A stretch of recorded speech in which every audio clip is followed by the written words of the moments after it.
Un point en main, tu vas pouvoir venir te mettre dos au mur, tu colles ton talon contre le mur et ça fait 1 pas, 2 pas, 3 pas. Ici, tu as pris ta mesure. Tu vas pouvoir venir reculer la jambe qui est côté poids au mur.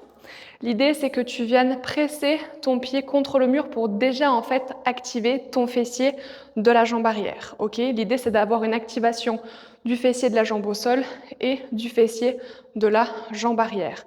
Puis ensuite, tu vas venir te pencher vers l'avant et tu vas venir passer le poids à l'extérieur de ton mollet. Ici, tu vois le genou de ma jambe arrière, il va descendre pour aller plus bas que le genou de la jambe d'appui. Hop, j'expire et je remonte. Je descends, j'expire et je remonte. Tes 2 techniques de respiration. Soit tu peux inspirer, descendre, expirer et remonter. Si tu sens que c'est OK pour ton périnée, que tu sens qu'il n'y a rien qui presse dans tes parties intimes, tu inspires, tu descends, t'expires et tu remontes. Si jamais tu as un prolapsus ou que tu sens que cette respiration, ça vient pousser un petit peu dans tes parties intimes, à ce moment-là, tu viens chercher une expiration, je descends, je reprends mon souffle dans mes côtes en bas, j'expire et je remonte. Et tu fais une double expiration. J'expire, je descends et j'expire, je remonte.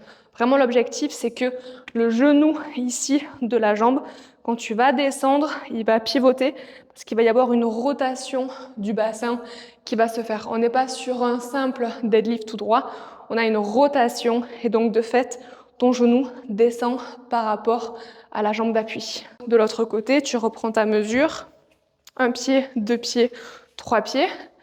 Pied en contact avec le mur. L'idée, c'est que tu prennes appui dans le mur et quand tu vas venir descendre, on a vraiment une rotation du bassin qui s'opère, une activation fessier ischio. J'expire et je remonte. Je descends, le genou, ma jambe arrière va légèrement descendre parce que mon bassin va effectuer une rotation.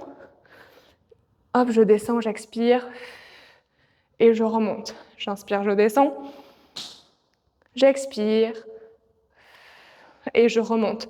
Ton pied de la jambe d'appui est bien ancré dans le sol. Tu dois sentir le fessier et l'arrière de la cuisse se contracter. Et avec ta jambe arrière reculée dans le mur, tu as aussi ton talon qui presse contre le mur. Et donc, il y a aussi une activation du fessier de la jambe qui est reculée. Qui dit activation fessier dit possibilité d'avoir déjà une précontraction de ton plancher pelvien.